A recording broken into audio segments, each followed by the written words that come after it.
সাল্লাল্লাহু আলাইহি ওয়াসাল্লামের সংক্ষিপ্ত পরিচয়টা কি? মুহাম্মদ সাল্লাল্লাহু আলাইহি সাল্লাম জন্মগ্রহণ করেছেন কুরাইশ বংশে। কুরাইশটা কে শুনে নিন। মুহাম্মাদের বাপের নাম আব্দুল্লাহ, আব্দুল্লাহর বাপের নাম আব্দুল মুত্তালিব, আব্দুল মুত্তালিবের বাপের নাম আব্দে মান্নাফ, আব্দে মান্নাফের বাপের নাম হাশেম, হাশেমের বাপের নাম কুসাই, কুসাইয়ের বাপের নাম কিলাব, কিলাবের বাপের নাম মুর্রা, মুরার বাপের নাম লুবাই, লুবাইয়ের বাপের নাম কাব, কাবের বাপের নাম গালিব, গালিবের বাপের নাম ফিগির, ফিগির থেকে কুরাইশ বংশ এসেছে। নবীর বাপের নাম আব্দুল্লাহ, মায়ের নাম আমিনা, দাদার নাম আব্দুল মুত্তালিব, দাদির নাম হলো নেতিলা বিনতে খব্বাব ব্রাকেটে ফতেমা, কেউ বলেছেন সামিরা। নবীর নানার নাম হলো আব্দুল ওয়াহাব জুগরি, নবীর নানির নাম হলো বারিনা বা বাররা, নবীর দুধবার নাম হলো হালিমা, নবীর দুধ বাপের নাম হলো হারেস, নবীর দুধ ভাইয়ের নাম হলো আব্দুল্লাহ। নবীর বাপের নাম আব্দুল্লাহ, নবীর দুধ ভাইয়ের নাম আব্দুল্লাহ, দুটো যেন এক করে ফেলবেন না। নবীর জন্ম 570 খ্রিস্টাব্দে। ইংরাজি কি মাস ছিল? 29 আগস্ট। আরবি মাস ছিল রবিউল আউয়াল মাস। 12 তারিখ, মতান্তরে 9 তারিখ, সোমবার শবে সাদেকের সময় আরবের মক্কা নগরী কুরাইশ বংশে নবীর জন্ম। নবীর বাপেরা হলো 10 ভাই, নবীর মায়েরা হলো 19 বোন। নবীর 9টা চাচা, 18টা খালা, 6টা ফুপু, 7টা ছেলে মেয়ে। আসছি, নবীর 9টা চাচার নাম কি? বড় চাচার নাম হলো হারেস, জুবায়ের, মুকাইম, ফাইদাক, জাইদাক, আবুল আহাব, হামজা, আব্বাস, আবু তালেব। নবীর বাপ হলো আব্দুল্লাহ। নবীর 7টা ছেলে মেয়ে, 3টে পুত্র সন্তান, 4টে কন্যা সন্তান। 3টে পুত্র সন্তানের নাম কি? বড় ছেলেটার নাম হলো কাসেম, তাহের বা তৈয়েব, ছোট ছেলেটার নাম হলো ইব্রাহিম। 4টে কন্যা সন্তানের নাম কি? বড় মেয়েটার নাম জয়নাব, রোকাইয়া, উম্মে কুলসুম, ছোট মেয়েটার নাম হলো ফতেমা। ব্যাস, এবার আসছি নবীর এন্তেকালটা বলে দিই, কারণ আমি সময় পাবো না আলোচনায় ঢুকলে।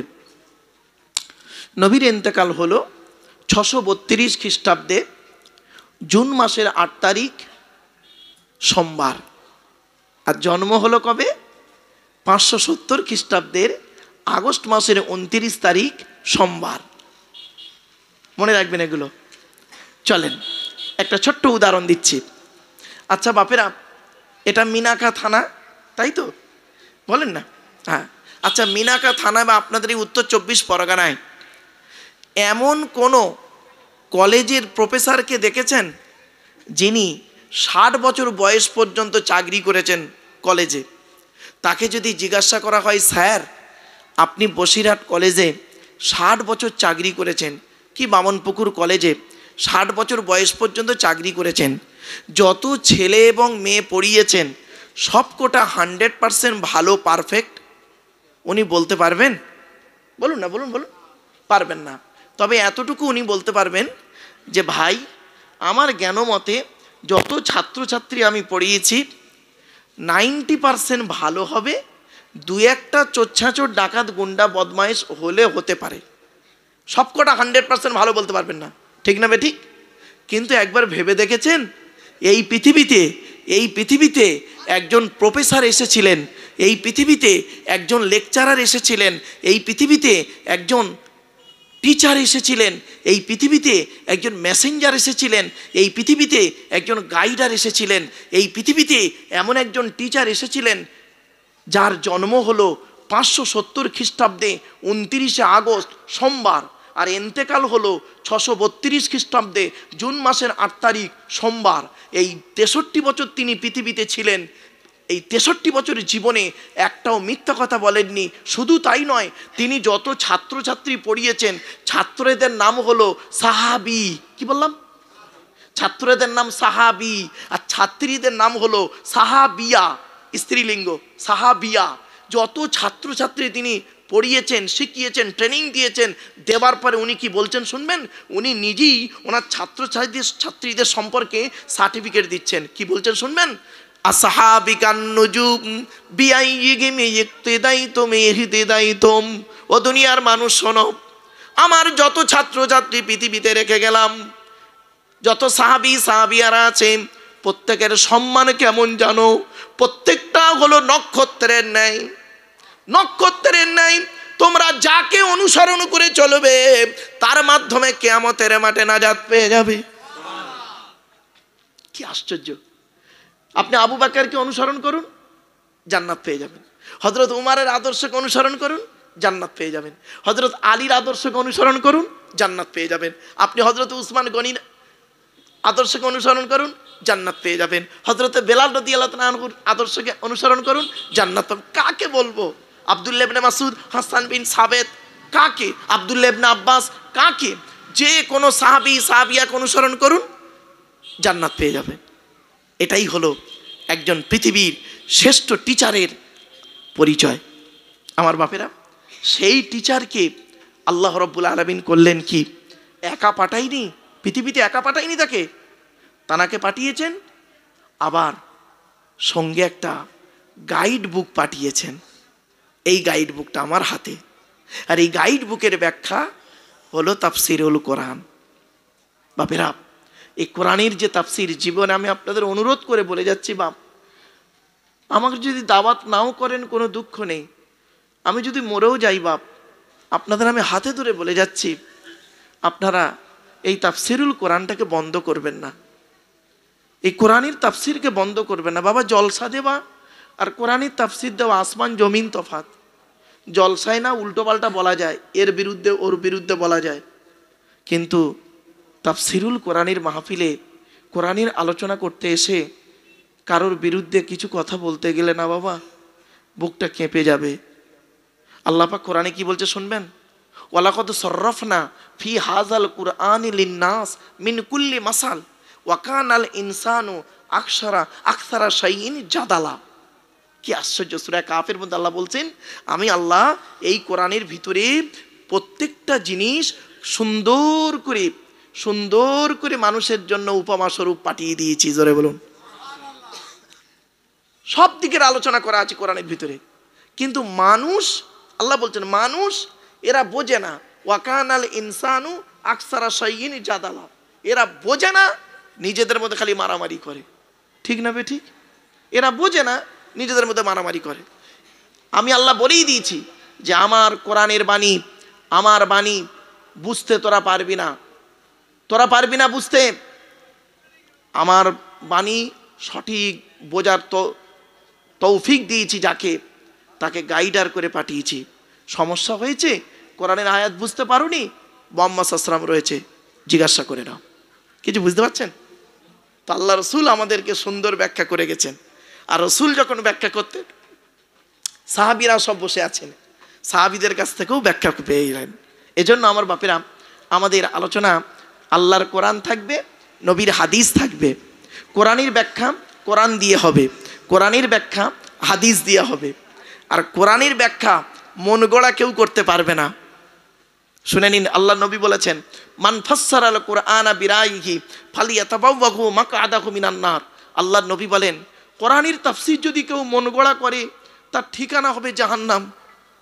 বাপেরা, এজন্য কোরআনের তাফসীর করতে গেলে 25 রকমের জ্ঞান থাকতে হবে। 25 রকমের জ্ঞান যে লোকটার মধ্যে আছে, ওই লোকটা কোরআনের তাফসীর করার যোগ্যতা রাখে। আমার বাপেরা, আপনাদেরকে বলি, এই তাফসীরুল কোরআনের মাহফিলে আপনারা আসবেন, বসবেন, বুঝবেন। বুঝতে না পারলে উলামা হযরতদেরকে বলবেন, হুজুর আমরা বুঝতে পারিনি, একটু খুলে বলুন। উলামা হযরতরা যারা আছেন, যোগ্য মানুষ, আপনার কি বলবো, মনিরুজ্জামান সাহেব আমার অত্যন্ত বন্ধুবর্গ মানুষ, খুব ভালো মানুষ, যোগ্য আলেম মনিরুজ্জামান সাহেব। আরও আপনার, এজন্য আপনাদের বলি বাবা, কোরআনের আলোচনা শুনুন। আসুন, আমরা আর অন্যদিকে সময় না দিয়ে আমরা মূল তাফসিরে ঢুকবো। ঢোকার আগে প্রাথমিক কিছু কথা বলবো। কি? কোরআনের আলোচনা শুনতে গেলে কয়েকটা জিনিস ঠিক রাখতে হবে। 1 নাম্বার, শরীর পাক, কাপড় পাক, জায়গা পাক, এই 3টে ঠিক রাখবেন কোরআনের তাফসির করতে গেলে, বুঝতে গেলে, শুনতে গেলে। সাথে সাথে বলছি বাপেরা, শরীর পাকের 3টে পদ্ধতি আছে। অজুর মাধ্যমে শরীর পাক হয়, হয় না বাবা? গোসলের মাধ্যমে পাক হয়। এখন অজুর করতে গেলে পানির প্রয়োজন, আর গোসল করতে গেলে পানির প্রয়োজন। যদি আপনি পানির প্রবলেম হন, কোরআন বলছে তায়াম্মুম করবে। তাহলে গোসলের ফরজ হলো তিনটে। কি?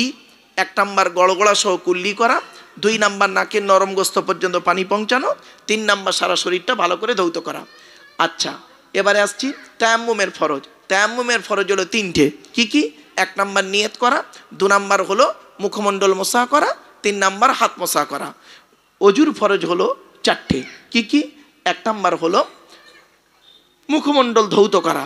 বাপেরা, এই চুলের গোড়া থেকে নিয়ে থুতনি পর্যন্ত, একানের লতিকা থেকে নিয়ে অপর কানের লতিকা পর্যন্ত ভালো করে ধৌত করবেন। একটা লোমের গোড়া যদি শুকনো থাকে অজু হবে না, ওই অজুতে নামাজ পড়লে কবুল হবে না। যাদের ঘন দাড়ি আছে বাপেরা, ঘন দাড়ি আছে যাদের, একটু খিলাল করে নেবেন। আর হাতের কনুই এর উপর পর্যন্ত ধৌত করবেন। এই কনুই পর্যন্ত ধৌত করলে হবে না, কনুইয়ের উপর পর্যন্ত ধৌত করবেন।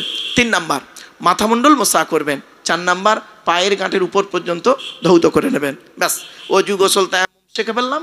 এবার আমরা কোরআন খুলবো। আজকের আমাদের আলোচনা হবে যেখানে, সেখানেই ঢুকছি। এবার আসছি কোরআনের ভিতরে কি আছে, কোরআনের পরিচয়টা দিই।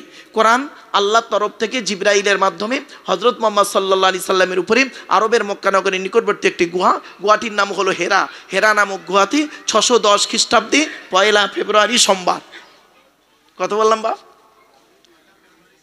1 ফেব্রুয়ারি সোমবার 610 খ্রিস্টাব্দে। কত? 610। আচ্ছা, আজকের তারিখটা কত বলুন তো দেখি? 15 ফেব্রুয়ারি শনিবার 2025 খ্রিস্টাব্দ। আর কোরআন এসেছে কবে? 610 খ্রিস্টাব্দে 1 ফেব্রুয়ারি সোমবার। আজকের বাড়ি থেকে মাইনাস প্লাস করবেন, সাল তারিখ বার আমি সব বলে দিলাম বাপ। চলেন এবার আসছি 610 খ্রিস্টাব্দে 1 ফেব্রুয়ারি সোমবার কোরআনের প্রথম আয়াত নাজিল হলো। ইকরা, রিড, পড়ো পড়ো। এই কোরআনে আছে কি কি? 30টা পারা, 540টা রুকু, 114টা সূরা, 14 থেকে 15 খানা সাজদা, 7টা মানজিল, 8 থেকে 12 খানা সাক্তা, 6666টা আয়াত, কেউ বলেছেন 6236টা আয়াত, 3,23,215টা অক্ষর। এ কোরআন 22 বছর 9 মাস কয়েকদিন, কম বেশি 23 বছর ধরে কোনো ঘটনাকে কেন্দ্র করে, কোনো ব্যক্তিকে কেন্দ্র করে, কোনো বস্তুকে কেন্দ্র করে, কোনো জায়গাকে কেন্দ্র করে কোরআনের আয়াতগুলো নাজিল হয়েছে। 6000 আয়াত নাজিল হয়েছে, 12,000 জায়গায় নাজিল হয়েছে। জোরে বলুন, 12,000 জায়গায় নাজিল হয়েছে 6000 আয়াত। ভাবতে পারবেন না। চলেন এবার আসছি, এই কোরআনের ভিতরে পড়ার কথা আছে, ইকরা, রিড, পড়ো। নামাজের কথা আছে বিভিন্ন অ্যাঙ্গেলে 82 জায়গায়। কত জায়গায় বাপ? বিভিন্ন অ্যাঙ্গেলে বিভিন্ন শব্দের মাধ্যমে নামাজের কথা বলা আছে 82 জায়গায়। আর লেখাপড়ার কথা কোরআনে আছে 92 জায়গায়। কত? 92 জায়গায়।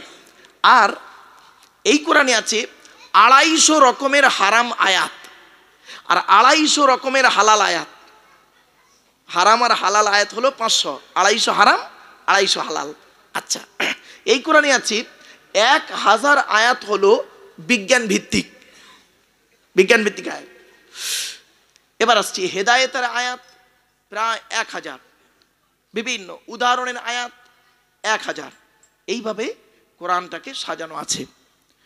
এবারে কোরআন অবতীর্ণ হয়েছে মক্কা মদিনায়, 12,000 জায়গায়, বিভিন্ন জায়গায়, বিভিন্ন অ্যাঙ্গেলে, বিভিন্ন ক্ষেত্রে আয়াত নাজিল হয়েছে। সাহাবীরা আলোচনা করছেন, আয়াত নাজিল হয়ে গেল।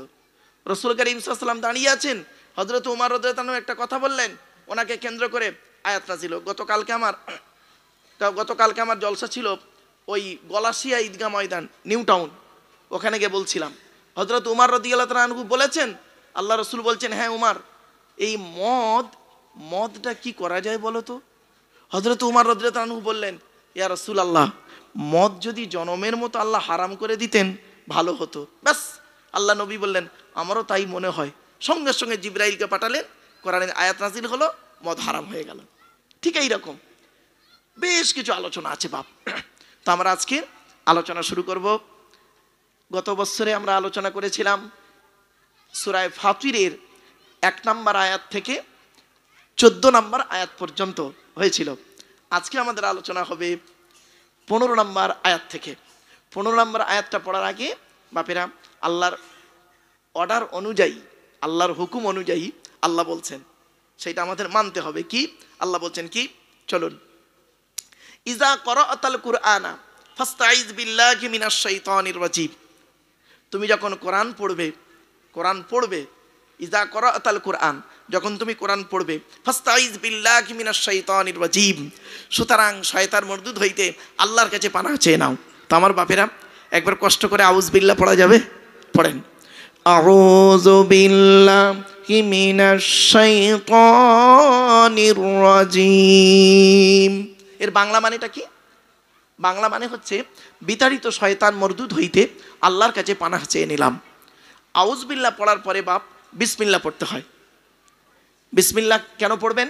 আল্লাহ নবী বলেছেন, কুল্লু আমরিন জিবালিন লাম ইউবদা বিসমিল্লাহির রহমানির রহিম ফাহুয়া আফতার। আল্লাহ নবী বলেছেন, প্রত্যেকটা কাজ যখন শুরু করবে বিসমিল্লাহ দিয়ে শুরু করবে। আর বিসমিল্লাহ ছাড়া যদি কোনো কাজ শুরু করেছো, ওতে কোনো বরকত হবে না, ওটা হবে লেজ কাটা। আমরা মানুষকে বলি কি জানেন? এবাদত করো, এবাদত করো, বলি না বাবা? বলুন না। আল্লাহ বলেছেন এবাদত করো। এবাদত কাকে বলে শুনে যান আজকের, যতদিন বাঁচবেন এটা প্র্যাকটিক্যাল করবেন। এবাদত শব্দের এবাদত কাকে বলে চলুন শুনে নিন। যে কাজের শুরু হবে আল্লাহর নাম, শেষ হবে আল্লাহর নামে। শুরু হবে কার নামে? আল্লাহর নামে। শেষ হবে আল্লাহর নামে। কিন্তু এমন হবে না শুরু হবে অন্যের নামে, শেষ হবে আল্লাহর নামে, হবে না। শুরু হবে আল্লাহর নাম, শেষ হবে আল্লাহর নাম। নবীর তরিকায় কাজটা হবে, আমার রাসূল যেভাবে কাজটা করেছেন ওইভাবে কাজটা করতে হবে। টোটাল কাজটা ইবাদত বলে গণ্য হবে। জোরে বলুন সুবহানাল্লাহ। আবার বলছি, শিখে নিন, যে কাজের শুরু হবে আল্লাহর নাম, শেষ হবে আল্লাহর নাম, নবীর তরিকায় কাজটা হবে, টোটাল কাজটা ইবাদত বলে গণ্য হবে। খাওয়াটা ইবাদত কেন? খাওয়ার শুরু হবে আল্লাহর নাম, খাওয়ার শেষ হবে আল্লাহর নাম, নবীজি যেভাবে খেয়েছেন সেইভাবে খেতে হবে। যতক্ষণ খাবেন ইবাদত বলে গণ্য হবে। ঘুমানোটা ইবাদত, ঘুমানোর শুরু হবে আল্লাহর নাম, ঘুম থেকে উঠবেন আল্লাহর নাম, নবীর তরিকায় ঘুমাবেন, নবীজি যেভাবে ঘুমিয়েছেন সেইভাবে ঘুমাবেন। যতক্ষণ ঘুমাবেন ইবাদত বলে গণ্য হবে। আবার দেখেন, ব্যবসা করাটা ইবাদত। কিরকম ইবাদত? দেখেন, ব্যবসা শুরু হবে আল্লাহর নাম, দোকান খুলবেন আল্লাহর নাম, দোকান শেষ বন্ধ করবেন রাত সন্ধ্যাবেলা আল্লাহর নামে। নবীর তরিকায় ব্যবসা করবেন, আমার রাসূল যেভাবে ব্যবসা করতে বলেছেন সেইভাবে আপনি ব্যবসা করবেন। যতক্ষণ ব্যবসা করবেন ইবাদত বলে গণ্য হবে। কি সুন্দর সহজ বলে দিলাম আজকের। তাহলে ইবাদত কাকে বলে? যে কাজের শুরু হবে আল্লাহর নাম, শেষ হবে আল্লাহর নাম, নবীর তরিকায় কাজটা হবে, টোটাল কাজটা ইবাদত বলে গণ্য হবে। ক্লিয়ার? চলুন, জলসাটাও ইবাদত। কি করে বললেন ইবাদত? জলসা শুরু হবে কার নামে? আল্লাহর নামে। জলসা শেষ হবে কার নামে? আল্লাহর নামে। নবীর তরিকায় জলসা করতে হবে। নবী কিভাবে জলসা করেছেন? বুখারীর হাদিস, আব্দুল্লাহ ইবনে মাসউদ রাদিয়াল্লাহু তাআলা আনহু থেকে হাদিসটা রবায়েত। আল্লাহ রাসূল বলছেন, আব্দুল্লাহ ইবনে মাসউদ রাদিয়াল্লাহু তাআলা আনহু বলছেন, আল্লাহর নবী জলসা করতেন কবে? প্রতি বৃহস্পতিবার দিনগত রাতে ঈশার নামাজের পরে নবীজি সাহাবীদেরকে নিয়ে ওয়াজ করে শোনাতেন। নবীর ওয়াজ কেমন ছিল? টু দি পয়েন্টের উপরে। নবীজি টুকটুক টুকটুক করে ব্রেনের ভিতরে ঢুকিয়ে ঢুকিয়ে কথাগুলো বলতেন। আর সাহাবীরা ভালো করে বুঝে নিতেন, শিখে নিতেন, জেনে নিতেন। যে কথাটা বুঝতে পারতো না সঙ্গে সঙ্গে হাতটা তুলে বলতেন, ইয়া রাসূলুল্লাহ, আমি এই কথাটা বুঝতে পারলাম না, দয়া করে একটু খুলে বলবেন। আমার রাসূল মুচকে হেসে করতেন কি, সুন্দর করে বুঝিয়ে দিয়ে আবার অন্য আলোচনায় যেতেন। এটা হলো নবীজির ওয়াজ। কিছু বুঝতে পারছেন বাপেরা? তো জলসা শুরু হবে আল্লাহর নাম, শেষ হবে আল্লাহর নাম, নবীর তরিকায় জলসা হবে। দেখবেন জলসাটাও ইবাদত বলে গণ্য হবে। আমার বাপেরা, নবীজি যখন জলসা করতেন, ওয়াজ করতেন, তখন সাহাবীরা গায়ে গায়ে বসে যেতেন। আমার বাপেরা, একটু গায়ে গায়ে বসবেন বাবা। কোরআনে আছে, ইয়া আইয়ুহাল্লাযীনা আমানু ইযা কিলা লাকুম তাফাসসাহু ফিল মাজালিসি ফাফসাহু ইয়াফসাহিল্লাহু লাকুম ওয়া ইযা কিলা আনশুযু ফানশুযু ইয়ারফাইল্লাহু লাকুম। আল্লাহ পাক বলছেন, হে ইমানদার বান্দাগণ, মজলিসের ভিতরে যখন ফাঁকা জায়গায় পূরণ করতে বলা হবে, তোমরা তখন গায়ে গায়ে বসে যাবে, শয়তানকে ওখানে বসার জায়গা করে দিও না। আমার বাপেরা, চেষ্টা করবেন মজলিসে যখনই বসবেন বাপ, গায়ে গায়ে মিলে মিলে বসবেন, আল্লাহ খুশি হবে। চলেন, তাউজবিল্লাহ পড়েছি, এবার একটু বিসমিল্লাহ পড়বো। চলেন, আল্লাহ রসুল বলেছেন বিসমিল্লাহ পড়তে, তাই পড়ছি। বলুন আমার সাথে সাথে একটু বলুন বাপেরা, বিসমিল্লাহির রহমানির রহিম। এর বাংলা মানে কি? আল্লাহর নামের সঙ্গে যিনি পরম দয়ালু দয়াবান। আচ্ছা, কেন পড়লাম বিসমিল্লাহটা? পড়লে কি হবে? আল্লাহ নবী বলছেন, কুল্লু আমরিন জিবালিন লাম ইবদা বিসমিল্লাহির রহমানির রহিম ফাহুয়া আফতার। এই হাদিসটা আগে বলেছি। আর আপনি পড়লেন কেন, আমি পড়লাম কেন বিসমিল্লাহ? আল্লাহ রসুল বলছেন, মান ক্বালা বিসমিল্লাহির রহমানির রহিম মাররাতান। আল্লাহ নবী বলছেন, যে ব্যক্তি একবার বলবে বিসমিল্লাহির রহমানির রহিম, আল্লাহ রসুল বলছেন কি, মান ক্বালা বিসমিল্লাহির রহমানির রহিম মাররাতান লাম ইয়াবকি মিন যুনুবিহি যাররা। আল্লাহ পাক ওই বিসমিল্লাহির রহমানির রহিম পড়ার কারণে আল্লাহ পাক তার জীবনের সগীরা গুনাহগুলো মাফ করে দেবে। আমার বাপেরা, তাই বিসমিল্লাহটা পড়লাম। চলুন এবার আমরা শুরু করব আজকের যে আলোচনা, সূরা ফাতিরের 15 নম্বর আয়াত। 15 নম্বর আয়াতে কি বলা হয়েছে দেখি। প্রথম আয়াতটা পড়ে নিই। আয়াতটা পড়বো প্রথম, তারপরে বাংলা মানে হবে, তারপরে সংক্ষিপ্ত ব্যাখ্যা হবে। দেখি আজকের কতটা আয়াত হয় দেখি। আল্লাহ পাক বলছেন, তার আগে একটা ছোট্ট প্রশ্ন করি আপনাদের। আচ্ছা বাপেরা, আমাদের ধারণা হয় যারা আমাদের মধ্যে পয়সাওয়ালা আছেন, আমরা যারা পয়সাওয়ালা আছি, কিছু পয়সার মালিক, কয়েকটা টাকা আল্লাহ আমাদের দিয়েছে, তো আমরা অনেকে মনে করি কি যে আমরা কোটিপতি লোক, ধনী লোক, আমরা আর গরিব হব না, আমরা গরিবদের কত গুরুত্ব দিই না। আল্লাহ বলছেন, ধনী ধনী করছিস, হ্যাঁ, ও টাকা তোর, ও টাকা তোর নয়, ও টাকা তোর নয়, ও টাকা আমার। আমি আল্লাহ তোকে দিয়েছি খরচা করতে। মনে রাখিস, জ্ঞানী জ্ঞানের হিসাব নেব। বাপেরা বাড়ি থেকে ভাববেন, জ্ঞানী জ্ঞানের হিসাব নেব। আমি আল্লাহ তোকে জ্ঞান দান করেছিলাম, জ্ঞানটা কোথায় ব্যয় করেছিলিস বল। 2 নাম্বার, ধনী ধনী অর্থের হিসাব দে, কোথায় টাকা পয়সা ব্যয় করেছিস হিসাব দে। যুবক যুবতী যৌবনের হিসাব দে।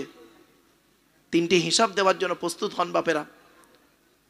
এই জন্য আল্লাহ বলছেন, টাকা টাকা করছিস, জ্ঞান জ্ঞান করিস, কিসের জ্ঞান, কিসের অহংকার, কিসের অহংকার পৃথিবীতে তোদের? টাকা, টাকার অহংকার করিস, টাকা তোর নয়। চেয়ারের অহংকার, 5 বছরের জন্য ভোটে জিতিয়ে তোর একটা চেয়ার দান করব, ওই চেয়ারের মর্যাদা যদি রাখতে পেরেছিস তো ভালো, পরের ইলেকশনে এমন হারাবো, তুইও যা একটা টোটোওয়ালা ওটা। ঠিক না ঠিক? জ্ঞান জ্ঞান জ্ঞানের অহংকার, জ্ঞান।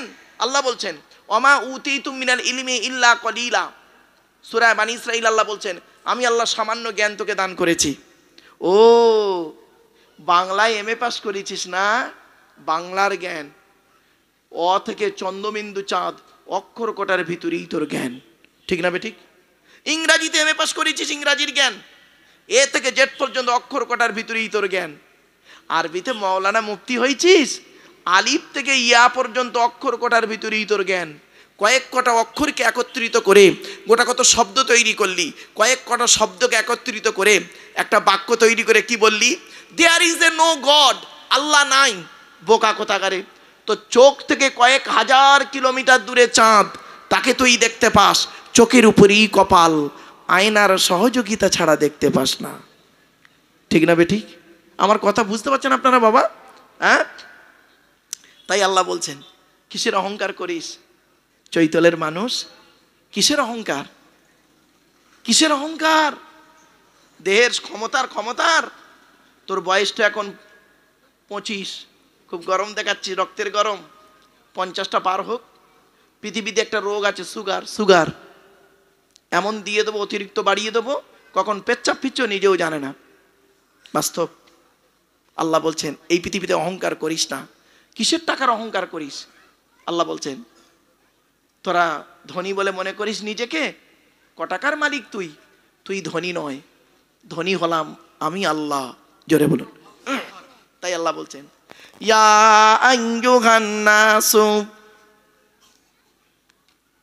আনতুমুল ফুকারা ইলাল্লাহ ওয়াল্লাহু হুয়াল গনিয়্যুল হামিদ।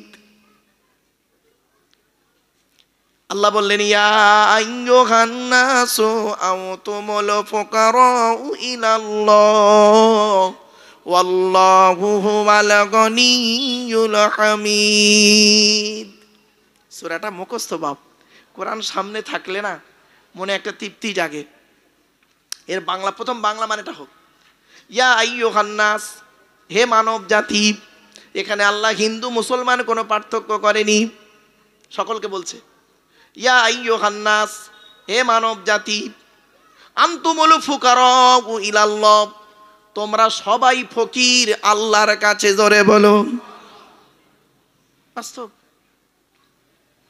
আল্লাহ বলছে আমি আল্লাহ যাকে খুশি তাকে অর্থ দান করি, যাকে খুশি তাকে সম্মান দান করি। ইউতিল হিকমাতা মাইয়াশাম ওয়া মান ইউতাল হিকমাতা ফাকাদ উতিয়া খায়রান কাসীরাম, যাকে খুশি তাকে জ্ঞান দান করি। ঠিক না বেঠিক? অত ইজ্জু মান তাশাম অত জিল্লু মান তাশাম, যাকে খুশি তাকে সম্মান দান করি, যাকে খুশি তাকে অপমানিত লাঞ্ছিত করে বেড়াই। ঠিক না বেঠিক? আল্লাহ বলে বান্দা শোন, তোর যদি আমি অপমান করতে ইচ্ছা করি, কাউকে অপমান যদি কাউকে করার ইচ্ছা মনে করি, আমি আল্লাহ ঘরের বিছানায় ওকে, তাকে ঘরের ভিতরে একদম খাটের বিছানাতে ওকে আমি অপমান করে ছাড়বো। আর যাকে সম্মান দেবে, যাকে আল্লাহ সম্মান দেবে, একটা ঝুপড়ির ভিতর থেকে তুলে এনে তাকে সর্ব উঁচু জায়গায় বসিয়ে দেবে। পারে না? একটা জ্বলন্ত প্রমাণ দেবো। এই দেখেন, ভারতের প্রাক্তন রাষ্ট্রপতি ডক্টর এপিজি আব্দুল কালাম, আবু বাকির জয়নাল আবেদিন আব্দুল কালাম আমাদের রাষ্ট্রপতি ছিলেন, তিনি মারা গেছেন। আপনি জানেন তার বাল্যকালের জীবনটা কত গরিব, বাপ নৌকা চালাতো, অভাবের সংসার, খেতে পেত না ঠিক মতো।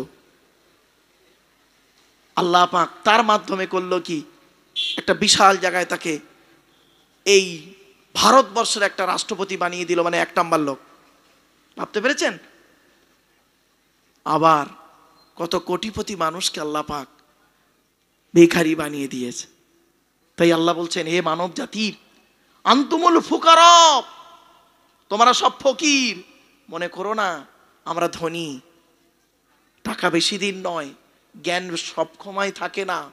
শুধু তাই নয়, তোমার দেহের মধ্যে জ্ঞান আছে মনে করেছো, শুনে রেখে দাও, আমি তোমার তৈরি করেছি, তোমার দেহটাকে তৈরি করেছি, ওর ভেতরে 4টে গুরুত্বপূর্ণ অর্গান দিয়েছি, 4টে। এই 4টে ঠিক রাখবেন আপনারা। কি? Brain, heart, liver, kidney. কটা? Brain, heart, liver, kidney. এই 4টে খারাপ হয়ে গেলে আপনি মারা যাবেন। 4টের একটা খারাপ হলে মারা যাবেন 100%। ঠিক না ঠিক? ব্রেন যদি খারাপ হয়ে যায় স্ট্রোক করে মরবেন, হার্ট যদি ব্লক হয়ে যায় শেষ, কিডনি যদি ড্যামেজ হয়ে যায় শেষ, ওই ডায়ালিসিস করতে করতে কদিন বাঁচবেন, তারপরে শেষ। আর লিভার যদি ঘা হয়ে যায়, ঘা মানে ক্যান্সার, যদি হয়ে যায় শেষ। ভেবেছেন? আল্লাহ বলছে তোমার দেহের মধ্যে আমি 9টা ছিদ্র দিয়েছি। কটা? 9টা ছিদ্র দিয়েছি। এই 9টা ছিদ্রের যে কোনো একটা ছিদ্রের মাধ্যমে আমি আল্লাহ ফেরেশতার মাধ্যমে তোমার আত্মাটাকে বের করে নিই। 9টা ছিদ্র কি কি?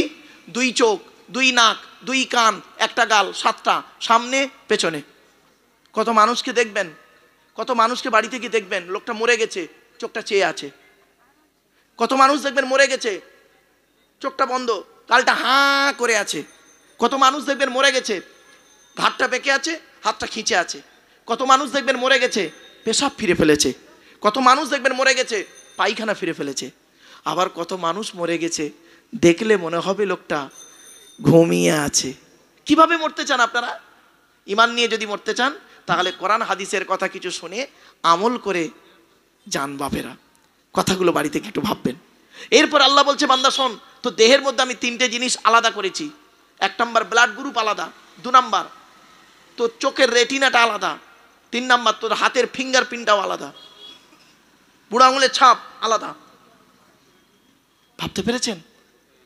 তাই আল্লাহ বলছে বান্দা শোন, এই পৃথিবীতে তোর দেহটা কি তৈরি কর আমার গোলামতি করার জন্য। তাই আমি আল্লাহ বলে দিলাম অমা খলাকতুল জিন্না ওয়াল ইনসা ইল্লা লিয়াবুদুন, আমি জিন আর ইনসানকে তৈরি করিনি রে, একটাই উদ্দেশ্য, স্রেফ আমার আরাধনা করবে, আমার উপাসনা করবে, আমাকেই ডাকবে, বিপদ আপদ মুসিবতে আমাকেই ডাকবে, সুখের দিনে আমাকে ডাকবে, দুঃখের দিনেও আমাকে ডাকবে। আমরা এত হতবাগা, সুখের দিনে আল্লাহকে ডাকি না, দুঃখের দিনে বিপদের দিনে আল্লাহকে ডাকি। তাই আল্লাহ বলছেন, বান্দা আজকে তো টাকা দিয়েছি, টাকার গরম দেখাচ্ছিস, 50 বছর আগে তখন তো খেতেই পেতি কিনা, টাকার গরম দেখাচ্ছিস। আনতুমুল ফুকারা, তোরা হলি সব ফকিরের বাচ্চা, আমি আল্লাহ আমার কাছে। আর সত্যি আমরা ফকির আল্লাহর দরবারে, শুধু দুনিয়াতে নয় আয়াতটা, আখিরাতের মাঠে। আখিরাতের মাঠে আল্লাহ হবেন বাদশা, আমরা হলাম ফকিরের ন্যায় আল্লাহর কাছে দাঁড়াবো। আল্লাহ আমার কি হবে, আমার কি হবে। প্রত্যেকেই, কেউ কারোর চিনতে পারবে না, কেউ কাউকে বুঝতে পারবে না, কেউ কারোর কোনো পরিচয় দেবে না, কেউ কারোর বোঝা বহন করবে না। আসছে ওই তফসির আসছে, পরের আয়াতে আসছে পর।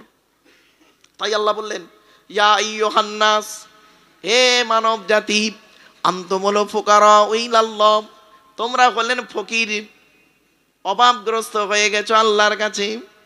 সুতরাং মনে রেখো, আল্লাহকে যেন ফকির ভেবো না। ওয়াল্লাহুল গনি ওয়াল্লাহু হুয়াল গনিয়ুল হামিদ, আল্লাহ কিন্তু ফকির নয়, আল্লাহ হলেন ধনী। এই আয়াতের তাফসীর অন্য আয়াত দিয়ে হচ্ছে সূরা মুহাম্মাদের মধ্যে আছে, ওয়াল্লাহুল গনিয়্যু ওয়া আনতুমুল ফুকারা। আল্লাহ বলেন, আমি আল্লাহ ধনী, তোরা সব ফকিরের বাচ্চা। জোরে বলুন। বাপেরা সেই দিনের ভয়ে করুন। এরপরে আল্লাহ বলছেন, আমি আল্লাহ হলাম ধনী, আর আমি হলাম প্রশংসার যোগ্য। প্রশংসা যদি করতে হয়, আমি আল্লাহ আমার প্রশংসা করবি। পৃথিবীতে কার প্রশংসা করছিস রে, কার গুণগান গাইবি? আমি আল্লাহ, আমি হলাম গুণগান গাওয়ার যোগ্য। আমরা না কি করি, মানুষের একটু ভালো উপকার দেখে মানুষের খুব সুনাম করি, তাই না? কিন্তু ও মানুষটাকে বানালো কে,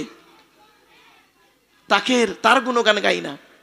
আজ মোবাইলটাকে দেখবেন, বাস্তব এ মোবাইল তৈরি করেছে বৈজ্ঞানিকরা, বুদ্ধি দিয়ে, ব্রেন দিয়ে আল্লাহ তাদের দিয়েছে। আমরা মোবাইলটাকে যত্ন করি, যে মোবাইলটা তৈরি করলো তার কথা আমরা মনেও রাখি না, ঠিক না বেঠিক? প্লেন চড়ছি খুব মজা করে আরামে, কিন্তু প্লেন যে তৈরি করলো তার কথা কোনোদিন ভাবিনি। আল্লাহ বলছে, শোন বান্দা, এই পৃথিবীতে আমার কারিগর, আমি কত বড় বৈজ্ঞানিক ভাবতে পারবি না। আল্লাহর যে ক্ষমতা ভাবতে পারবেন না। একটা করে বলি, ছোট্ট একটা উদাহরণ দিচ্ছি।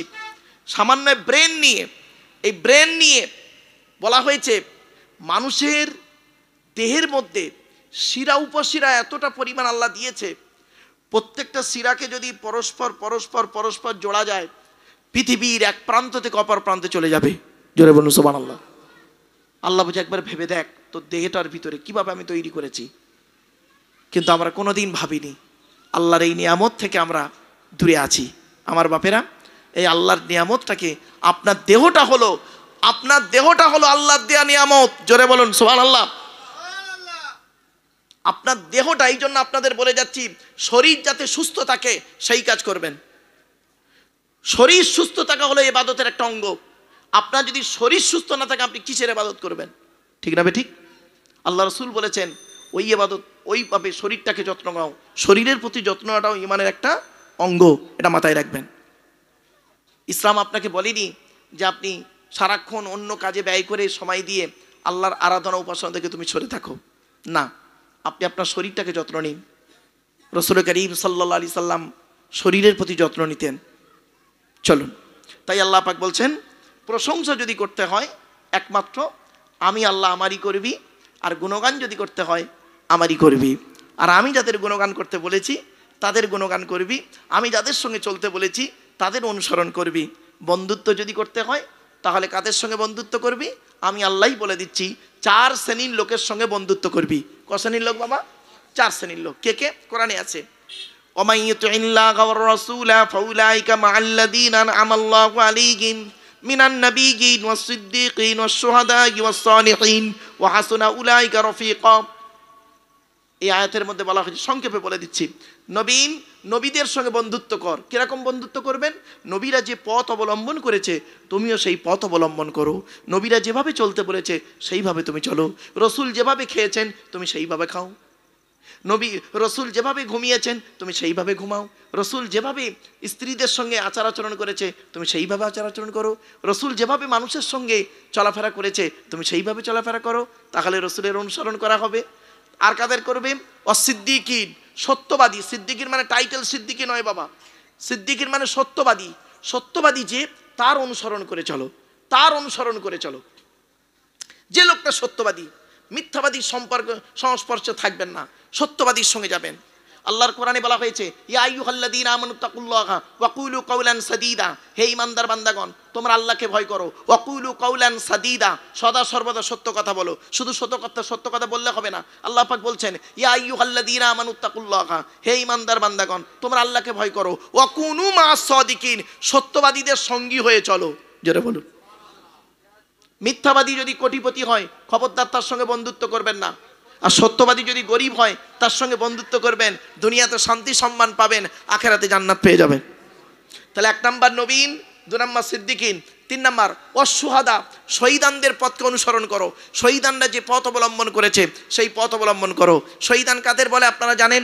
যারা আল্লাহ রাস্তায় নিজের জান মাল দিয়ে শহীদ হয়ে গেছে, মৃত্যুবরণ করেছে, তারা হলো শহীদ। আবার এই শহীদের অনেকগুলো ভাগ আছে, শুনে নিন। শহীদের অনেকগুলো ভাগ আছে। কি কি? 1 নাম্বার, শুধু ওইটা শহীদ নয়, ওটাও শহীদ, আরও শহীদের ভাগ আছে। শুনে নিন। দেয়াল চাপা পড়ে মারা গেলে শহীদের মর্যাদা, সুবহানাল্লাহ বলা গেল না? দেয়াল চাপা পড়ে যদি কেউ মারা যায় শহীদের মর্যাদা পাবে। পেটের রোগে যদি কেউ মারা যায় শহীদের মর্যাদা পাবে। আগুনে পুড়ে যদি মারা যায় শহীদের মর্যাদা পাবে। শুধু তাই নয়, পানিতে ডুবে যদি কেউ মারা যায় শহীদের মর্যাদা পাবে। এ প্রসঙ্গে একটা কথা আপনাদের বলে যাচ্ছি, শুনে নিন। আল্লাহ পাক বলছেন, কুল হুয়াল কাদিরু আলা আইয়াবাসা আলাইকুম আযাবাম মিন ফাওকিকুম আও মিন তাহতি আরজুলিকুম আও ইয়ালবিসাকুম শিয়াআ ওয়া ইযিকা বাদাকুম বাসাবাদ। সূরা আনামের মধ্যে আল্লাহ বলছেন, নবী তুমি বলে দাও আমার আযাব 3 রকমের। করকম 3 রকমের আযাব উপর থেকে আসবে, উপর থেকে, মাটির তলা থেকে, আর নিজেদের মধ্যে। মিলিয়ে নিন। এই আয়াতের তাফসিরে বলা হয়েছে আল্লাহ রসুল আল্লাহর কাছে 3টে দোয়া চেয়েছিলেন। কটা 3টে দোয়া চেয়েছিলেন। 2টো কবুল হয়েছে, 1টা কবুল হয়নি। কি কি দোয়া? আল্লাহ নবী বলেছিলেন, ওগো আল্লাহ আমার উম্মতরা যেন ক্ষুধার তাড়নায় না মরে, মানে না খেতে পেয়ে যেন না মরে। আল্লাহর পাক বললেন, নবী আপনার দোয়া কবুল হয়ে গেল, আপনার উম্মতরা কোনো দিন ক্ষুধায় মরবে না, চিন্তা নেই। এত খাওয়া খাবে পেটে চর্বি জমিয়ে, রাগ করবেন না। এত খাওয়া খাচ্ছে, আল্লাহর নিয়ামত। আল্লাহ রসুল বলেছেন খাবার নিয়ম কি? খাবার নিয়ম হচ্ছে পেটটাকে 3টে ভাগে ভাগ করো। প্রথম ভাগটা খাবার দিয়ে ভর্তি করো, দ্বিতীয় ভাগটা পানি দিয়ে ভর্তি করো, তৃতীয় ভাগটা ফুল ফাঁকা রাখো, হজমের উপকার হবে। রসুলের তরিকায় খেলো না। কি খাচ্ছে জানেন? লোকের বাড়ি খেতে গেছে, এত খাওয়া খেয়েছে চর্বিওয়ালা মাল, এটা ওটা খেয়ে হরদম পুরুপ, লিভারে চর্বি জমিয়ে ফ্যাটি লিভার হয়ে ব্যাস যা। বাপেরা, আল্লাহ রসুল বললেন, আল্লাহ আমার উম্মতদেরকে আপনি না খাইয়ে মারবেন না। আল্লাহ বললেন, নবী আপনার দোয়া কবুল হয়ে গেল, চান আমি আল্লাহ আপনার উম্মতদেরকে কোনোদিন ক্ষুধার তাড়না দিয়ে মারবো না, খিদেই মরবে না, খেয়েই মরবে, চিন্তা নেই। 2য় নাম্বার দোয়া করলেন, ওগো আল্লাহ আমার উম্মতদেরকে যেন পানিতে ডুবিয়ে মারবেন না। তো আল্লাহ পাক বললেন, নবী যান, এটাও আমি আল্লাহ কবুল করলাম, আপনার উম্মতদেরকে আমি কোনোদিন পানিতে ডুবিয়ে মারবো না। জোরে বলুন সুবহানাল্লাহ। যদি 2-1টা কোনো কারণে নৌকা ডুবে হোক, কোনো কারণে পানিতে ডুবে মরে, আত্মহত্যা ছাড়া পানিতে ডুবে মরে, তাকে শহীদের মর্যাদা দিয়ে দিলাম। জোরে বলুন। ভাবতে পেরেছেন? 3 নাম্বার দোয়াটা কবুল হয়নি। কবুল দোয়াটা কি শুনবেন? শুনে যান। আল্লাহ নবী বলেছিলেন, ওগো আল্লাহ আমার উম্মতরা যেন নিজেদের মধ্যে মারামারি করে যেন না মরে। আল্লাহ বললেন, নবী ওটাই কবুল হলো না, ওরা নিজেদের মধ্যেই মারামারি করবে, মারামারি করেই মরবে, চিন্তার কোনো কারণ নেই। চলেন এবার আসছি। তাই আল্লাহ পাক বললেন, বন্ধুত্ব যদি করতে হয় 4 শ্রেণীর লোকের সঙ্গে বন্ধুত্ব করো। নবীন, সিদ্দিকিন, সোহাদা, এরপরে হলো সলিহিন, আল্লাহর নেক বান্দাদের সঙ্গে বন্ধুত্ব করবেন, সৎ বান্দা। আচ্ছা সৎ বান্দা কাকে বলে একটু খুলে বলবো? বলবো, শুনে নিন। সৎ বান্দা কাকে বলে? আল্লাহর নবী একদিন সাহাবীদেরকে বলছেন, তোমরা আমাকে দুটো জিনিসের গ্যারান্টি দিতে পারবে? নবীজি বলছেন সাহাবীদের, তোমরা আমাকে দুটো জিনিসের গ্যারান্টি দিতে পারবে? তো সাহাবীরা বলছেন, দুটো জিনিসের গ্যারান্টি? পেছন থেকে একজন সাহাবী বলছেন, ইয়া রাসূলুল্লাহ, দুটো জিনিসের গ্যারান্টি দিলে আপনি আমাদের কিছুর গ্যারান্টি দেবেন? নবী বললেন, হ্যাঁ, আমি তোমাদের জান্নাতের গ্যারান্টি দিয়ে দেবো। তখন সাহাবীরা বলছে, বলুন বলুন দুটো জিনিসের গ্যারান্টি কি দেবো, বলুন বলুন। নবীজি বললেন, বুখারীর হাদিস, নবীজি বললেন, দুই ঠোঁটের মাঝখানে এই জিভের গ্যারান্টি দাও। হারাম খাবার খাওয়া থেকে জিভটাকে ঠিক করো, বাজে ভাষা বলা থেকে জিভটাকে ঠিক করো, পরনিন্দা, পরচর্চা, দুর্নাম, বদনাম, গালিগালাজ একে অপরকে দেওয়া থেকে জিভটাকে ঠিক করো। দুই ঠোঁটের মাঝখানে জিভের গ্যারান্টি দাও। আর 2 নাম্বার হলো দুই রানের বীজখানে লজ্জাস্থানের গ্যারান্টি দাও। এই দুই ঠোঁটের মাঝখানে দুই রানের বীজখানে দুটো জিনিসের গ্যারান্টি দাও, আমি তোমাদের জান্নাতের গ্যারান্টি দিয়ে দেবো। ভাবতে পেরেছেন? এই যে এই 4টি জিনিসকে ফলো করুন। বন্ধুত্ব এদের সঙ্গে করবেন, এছাড়া অন্য লোকের সঙ্গে বন্ধুত্ব করতে গেলে আপনাকে সে অপমানিত, লাঞ্ছিত করে ছাড়বে। এই কথাগুলো একটু মাথায় রাখুন। চলুন, এরপর আল্লাহ বলছেন, বান্দা, এত কিছু দেওয়ার পরে, এত নিয়ামত তোমাকে দিয়েছি, আমার দেওয়া পৃথিবীতে তুমি থাকছো, আমার দেওয়া পৃথিবীতে থাকছো, আমার দেওয়া আকাশের পানি তুমি পান করছো, আমার দেওয়া আকাশের নিচে থাকছো, আমার দেওয়া সূর্যের আলো গায়ে লাগাচ্ছ, আমার দেওয়া চাঁদের প্রতিফলিত রশ্মি তুমি রাতে ব্যবহার করছো, আমার দেওয়া জমিনে ঘর বেঁধে থাকছো, আমার দেওয়া মাটির তলা থেকে পানি তুলে পান করছো, আমার দেওয়া অক্সিজেন ফিরে ফিরে নিচ্ছ, কার্বন ডাই অক্সাইড ছেড়ে দিচ্ছ, ঠিক না বে ঠিক? আমার দেওয়া সব কিছু, আর আমারই গুণগান গাইবে না? হ্যাঁ বোকা, মনে রেখো, আমার কাছে তোমাদের ফিরে আসতে হবে। সুতরাং আমাদের দায়িত্ব হলো, আমাদের উচিত হলো আমরা আল্লাহর কাছে ফিরে যাব। আচ্ছা, মানুষ মারা গেলে আপনারা কি বলেন? বলুন না রে বাবা, মানুষ মারা গেলে শুনলে কি বলেন? ইন্না লিল্লাহি ওয়া ইন্না ইলাইহি রাজিউন। মানে কি? এটা কোরআনের আয়াত। ইন্না লিল্লাহি এর মানে হচ্ছে নিশ্চয়ই আমরা আল্লাহর জন্য, ওয়া ইন্না ইলাইহি রাজিউন আল্লাহর কাছেই ফিরে যাব। এর বাংলা মানে অন্য কিছু নয়, এর বাংলা মানে হচ্ছে আমরা আল্লাহর জন্য, আল্লাহর কাছেই ফিরে যাব। আপনি আল্লাহর জন্য হয়ে আল্লাহর ইবাদত থেকে দূরে সরে আছেন কেন? আল্লাহর গোলামতি বাদ দিয়ে অন্যের গোলামতি করছেন কেন? আল্লাহর কোরআনটাকে ছেড়ে দিয়ে অন্য পথ কেন ধরলেন? আল্লাহর নবীর কথা মতো না চলে আপনি অন্য পথ কেন ধরছেন? বিবেককে প্রশ্ন করুন। তাই আল্লাহ পাক বলছেন, বান্দা, তোরা যদি মনে করিস আমরা ইচ্ছা মতো চলবো হে মানব জাতি, তাহলে মনে রাখিস আমি আল্লাহ তোদেরকে শেষ করে দিয়ে তোদের জায়গায় নতুন একটা জাতিকে নিয়ে আসবো। পারেন না? পারেন না? এই জাতিকে শেষ করে দিয়ে নতুন একটা জাতিকে আনবো। আল্লাহ বলছেন শুধু নতুন জাতি নয় রে, এমনও এই ব্যাখ্যায় বলা হয়েছে অনেক জায়গাতে, এটা বাস্তবে মিল আছে, দেখবেন। আল্লাহ বলছেন, বান্দা, তোরা যখন অতিরিক্ত অত্যাচার শুরু করে দিবি পৃথিবীতে, পাপের মাত্রা যখন তোদের বেড়ে যাবে, আমার আযাব তোদের উপরে আসবে তোদের উপরে। ভুলে গেলি তোরা সেই লূত নবীর জামানার কথা, হুদ নবীর জামানার কথা, বাস্তব সলেহ নবীর জামানার কথা। বান্দা, তোরা ভুলে গেলি? আধুনিক বিজ্ঞানে পড়তো এই মানে বর্তমান সময়ে সহজে ভুলে গেলেন আপনারা? আমেরিকার লস অ্যাঞ্জেলেস, মনে পড়ছে না? ক্যালিফোর্নিয়া আগুনে কিভাবে ধরলো। বান্দা, আমার আযাব যখন আসবে, উপর থেকে, নিচে থেকে, সাইড থেকে ভাবতে পারবি না। এজন্য আল্লাহ বলছে, বান্দা এখনো সময় আছে, ফিরে আয়। ইনশা ইযহিবুকুম ওয়া ইয়াতি বিখালকিন জাদীদ। আল্লাহ বলছে, তিনি আল্লাহ যদি ইচ্ছা করেন, ইনশা ইযহিবুকুম ওয়া ইয়াতি বিখালকিন জাদীদ। আল্লাহ পাক বলছেন, আল্লাহ তিনি যদি ইচ্ছা করেন তোমাদেরকে পরিবর্তন করে দিয়ে ওই জায়গাতে বিখালকিন জাদীদ নতুন সৃষ্টি নিয়ে আসতে পারেন, ঠিক না বে ঠিক? আজ আমরা আছি, কয়েক হাজার বছর পরে থাকবো না এই জাতি। আবার আল্লাহ পাক আস্তে আস্তে পরিবর্তন করে দিতে পারেন, যেমন পরিবর্তন ও অতীত থেকে হয়ে হয়ে এসছে। সারা পৃথিবীতে মানুষ করে কি দেখবেন, একটাই জীব চাই, একটাই জীব ইনকাম করে। ৮৪,০০০ প্রাণী, কত কত কত ৮৪,০০০ প্রাণীর ভিতরে কেউ আগামী দিনের চিন্তা করে না।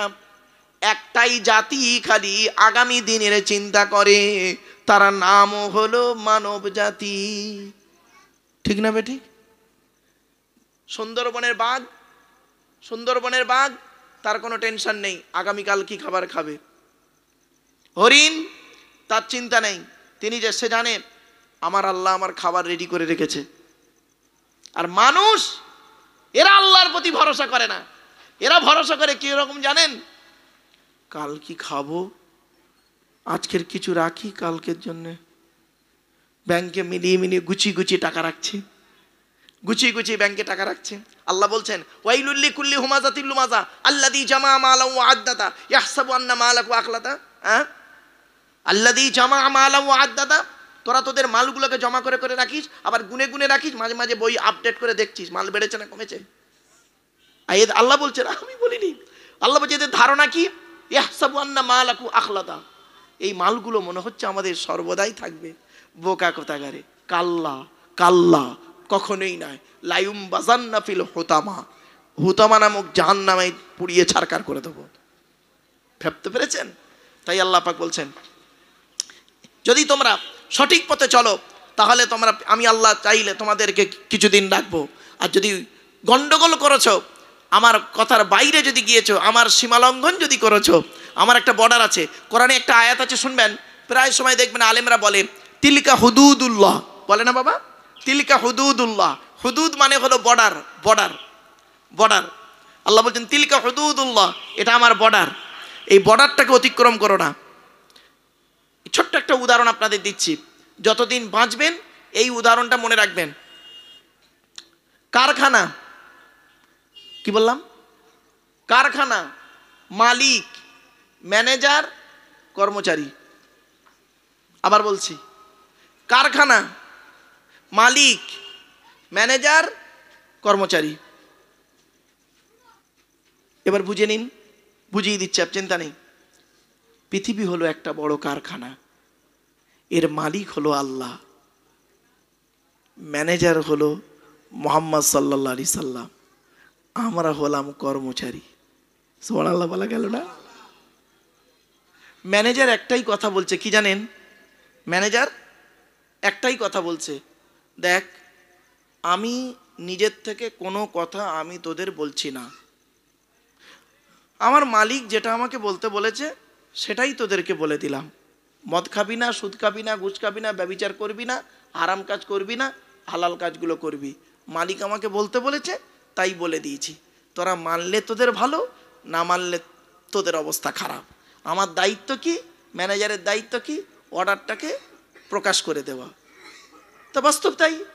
কোরআনে আল্লাহ পাক বলে দিলেন, ইয়া আইয়ুহা রাসূল, হে রাসূল, বাল্লিগ মা উনজিলা ইলাইকা মির রাব্বিক, তোমাকে যে কোরআন নাজিল করেছি তুমি মানুষের কাছে পৌঁছে দাও। তোমার দায়িত্ব পৌঁছে দেওয়া। ওরা মানুক না মানুক আমি দেখে নেব, চিন্তার কোনো কারণ নেই। নবী কোনো কারণ নেই, খালি ওদের পৌঁছে দেন। তো কোরআন এসেছে আমাদের কাছে সব কিছু বর্ণনা নিয়ে, আমরা একবারও কোনো দিন ভাবিনি। চলুন এরপর আল্লাহ পাক বলছেন, একটা জাতিকে পরিবর্তন করে অন্য জাতিকে ওই জায়গায় আনা, এটা আল্লাহর কাছে কঠিন? বলুন। একটা আবহাওয়াকে পরিবর্তন করে অন্য আবহাওয়াকে আনা, একটা প্রাণীকে, এক জাতির প্রাণীকে পরিবর্তন করে অপর একটা প্রাণীকে অস্তিত্বে আনা, এটা আল্লাহর কাছে কঠিন? আল্লাহ বলছেন ওমা যালিকা আলাল্লাহি বিআজিজ, এটা আমার কাছে কঠিন নয় রে, খুব সহজ। আমি আল্লাহ কিভাবে তৈরি করি? খালি বলি কুন ফায়াকুন, হয়ে যায়। কিভাবে হয় না হয় ওটা আমি আল্লাহ ভালো জানি, তোর ব্রেনে আসবে না। আমি আল্লাহ শুধু বলি কুন হয়ে যা, ফায়াকুন হয়ে যায়। আল্লাহ বলছে বান্দা তুই একটা জিনিস তৈরি করিস, দেখুন আল্লাহ বলছে তুই একটা জিনিস তৈরি করলি, সেই জিনিসের ডাইস থেকে একই মাল বেরোবে। ধরুন 1 টাকার কয়েন, 1 টাকার কয়েনের ডাইস থেকে যতগুলো 1 মানে কয়েন থেকে, ওই ডাইস থেকে যত মাল বের করবে কত বেরোবে? আর বলুন না রে ভাই, বলুন না। 1 টাকাই বেরোবে, 2 টাকা, 2 টাকাই বেরোবে। 2 টাকার ডাইস থেকে 1 টাকা বেরোবে না কখনোই। আল্লাহ বলছে বান্দা দেখ, একবার লক্ষ্য করে দেখ, তোর বাপ আর মা, তোর একটা বাপ একটা মা, একটা বাপ আর একটা মা থেকে 5টা ভাই বোন হলি, 5টা 5 রকম দেখতে, কারোর সঙ্গে কারোর কোনো মিল নেই। বান্দা একবার লক্ষ্য কর, ওই আমার এই সৃষ্টিগুলো ভাবতে ভাবতে আমি আল্লাহ, আমাকে একবার আল্লাহ বলে ডাক, আমি আল্লাহ তোর ডাকে সাড়া দেব। চলুন, এরপর আল্লাহ পাক বলছেন, বান্দা এই পৃথিবীতে যতদিন বাঁচবি, এই পৃথিবীতে যতদিন বাঁচবি বান্দা, নিজের অস্তিত্ব নিয়ে বাঁচবি, নিজের অস্তিত্ব নিয়ে। আমি আল্লাহ তোর দেহের মধ্যে সব কিছু দিয়েছি, তোর বিবেক, বুদ্ধি, চোখ, কান, নাক, হাত, পা, মুখ, চলন বলন, কথন সব দিয়েছি।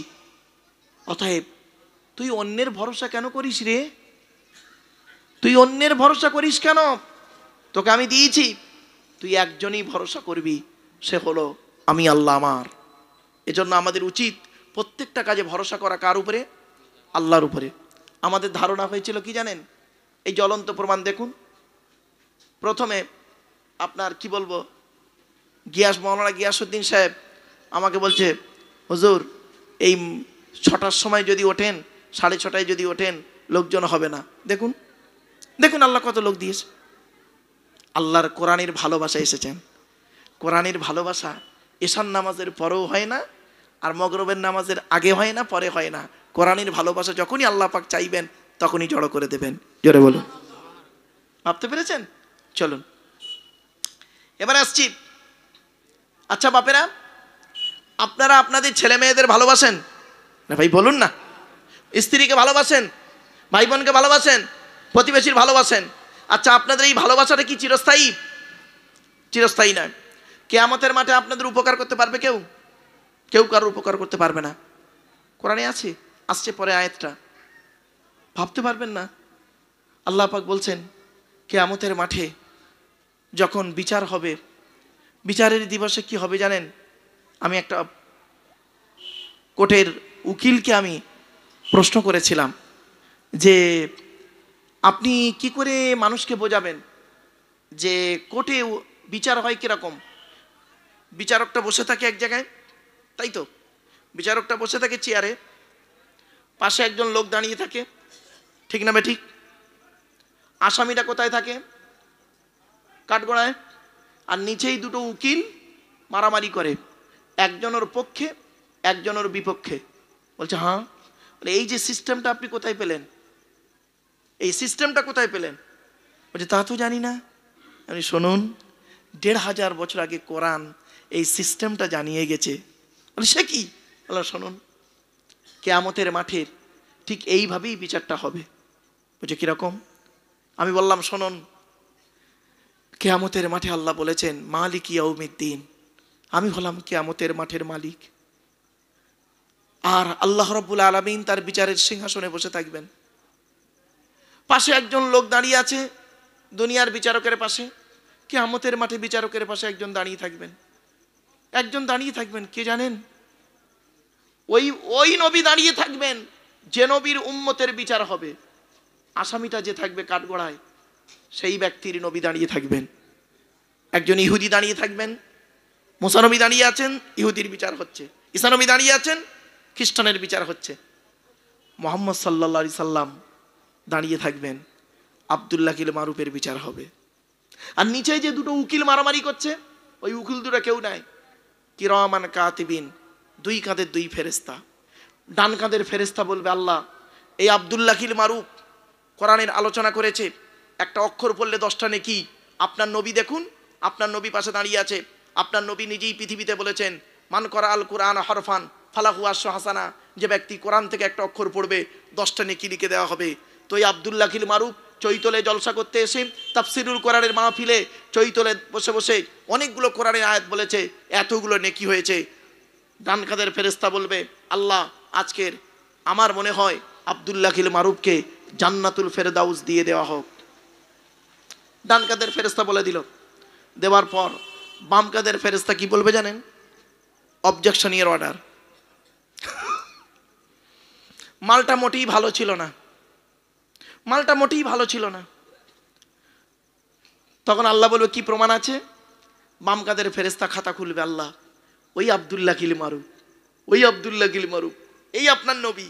এই জিজ্ঞাসা করুন, আপনার নবী মেরাজে গিয়েছিলেন, মেরাজে গিয়ে জান্নাত জাহান্নাম দেখেছিলেন, আর জাহান্নামার দূরে লক্ষ্য করে দেখলেন জাহান্নামার ভিতরে এক শ্রেণীর লোককে ফেরেশতারা জিভটা টেনে ধরে আগুনের কাঁচি দিয়ে কাটছিল।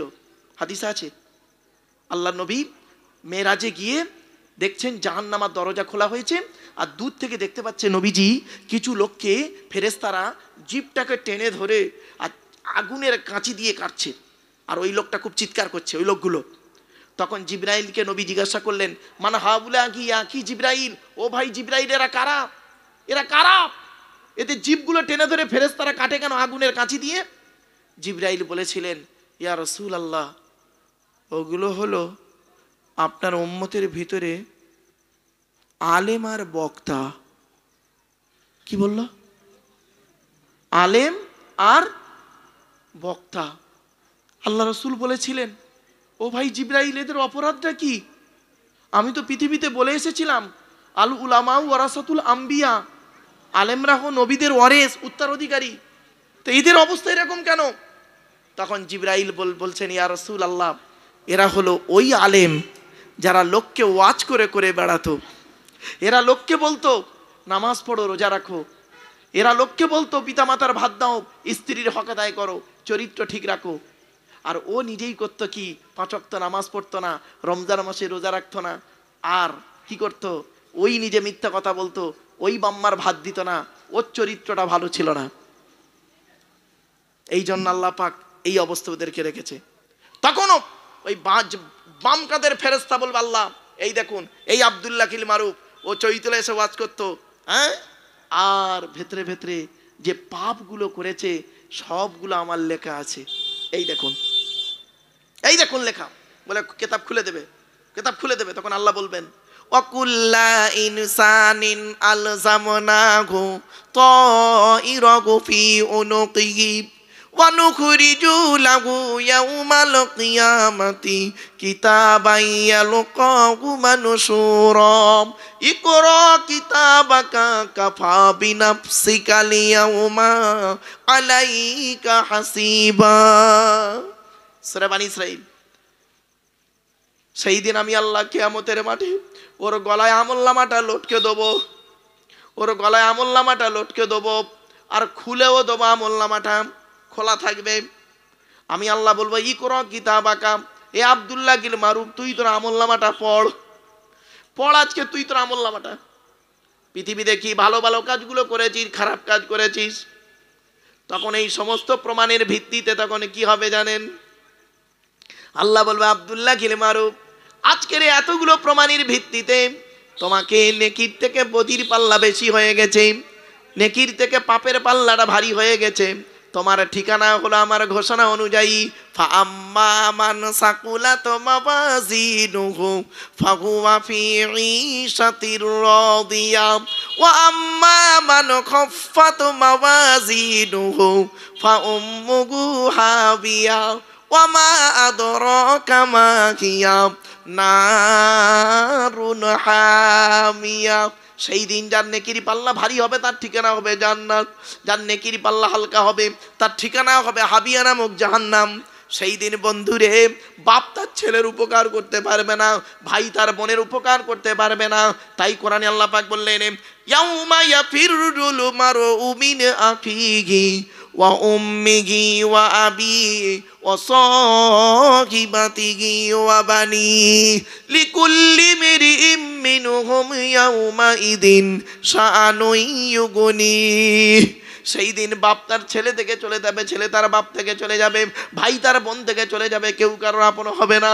তাই আল্লাহ পাক বলছে, ওরে সেই দিনে কেউ কারোর উপকার করতে পারবে না, একের বোঝা অপরে বহন করবে না। তাই কোরআন বলছে, ওয়ালা তাজিরু ওয়াজিরাতুন বিজরা উখরা ওয়া ইন তাদউ মুসকালাতুন ইলা হিমলিহা লা ইউহমাল মিনহু শাইয়ুন ওয়ালাউ কানা যা কুরবা।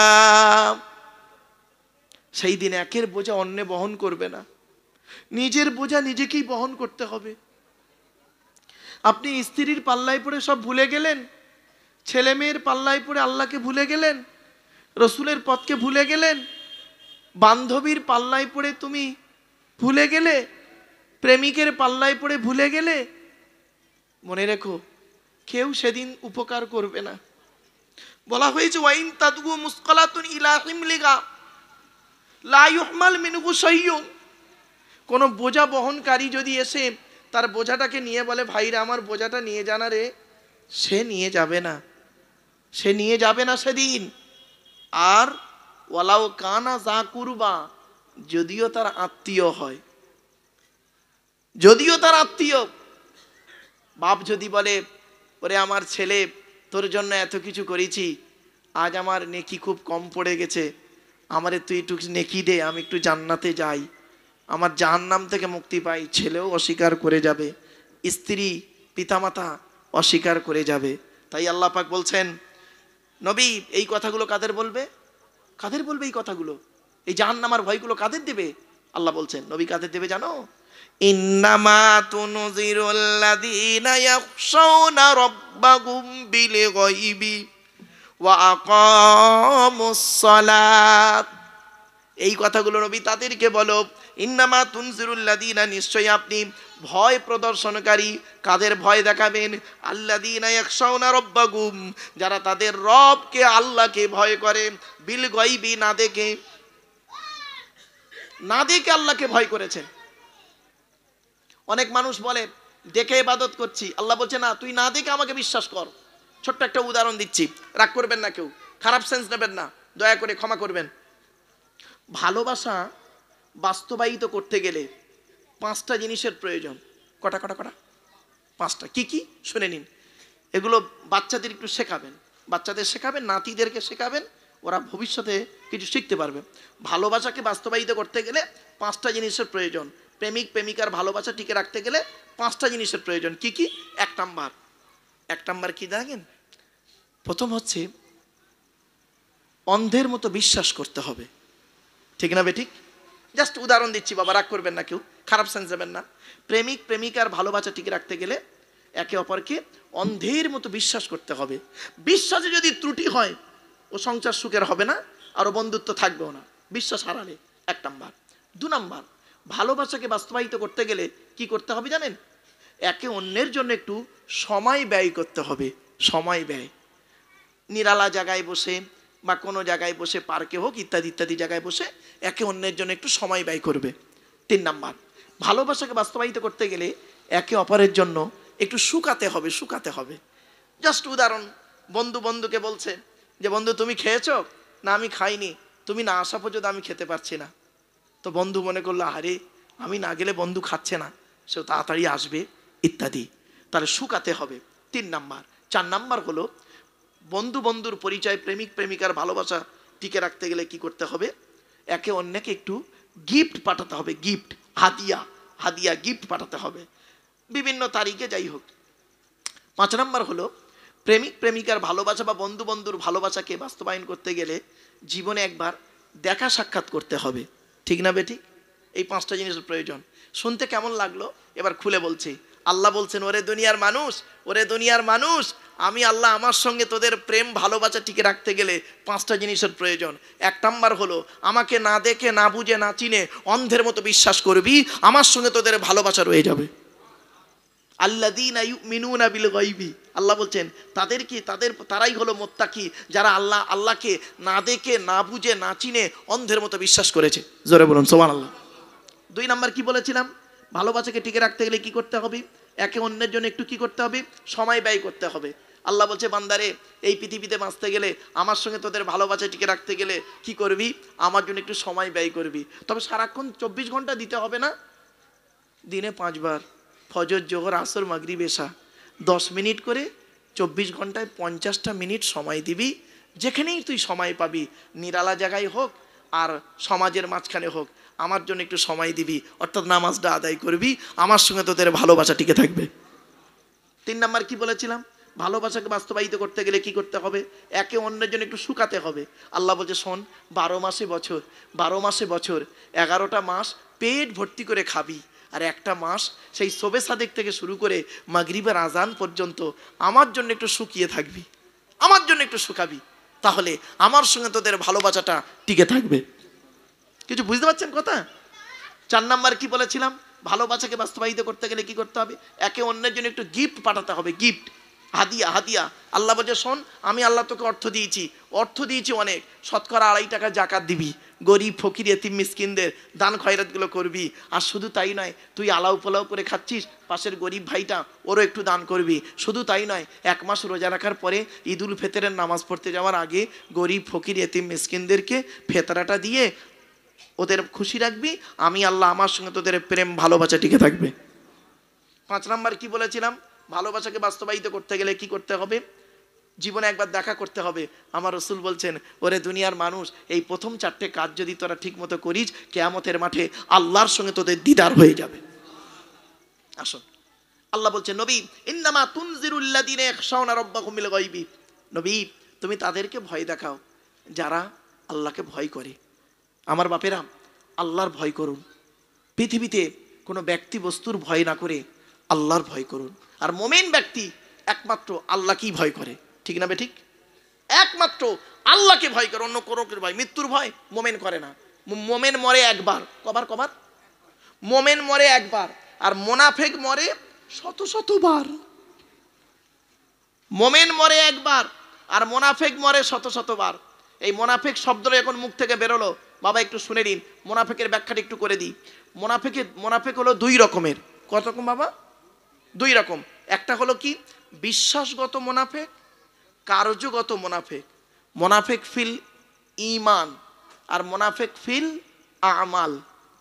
বিশ্বাসের দিক থেকে মোনাফেক, এর অনেকগুলো ভাগ আছে। আর কাজের দিক থেকে, আমলের দিক থেকে মোনাফেক। আমলের দিক থেকে মোনাফেকের 5টা ভাগ।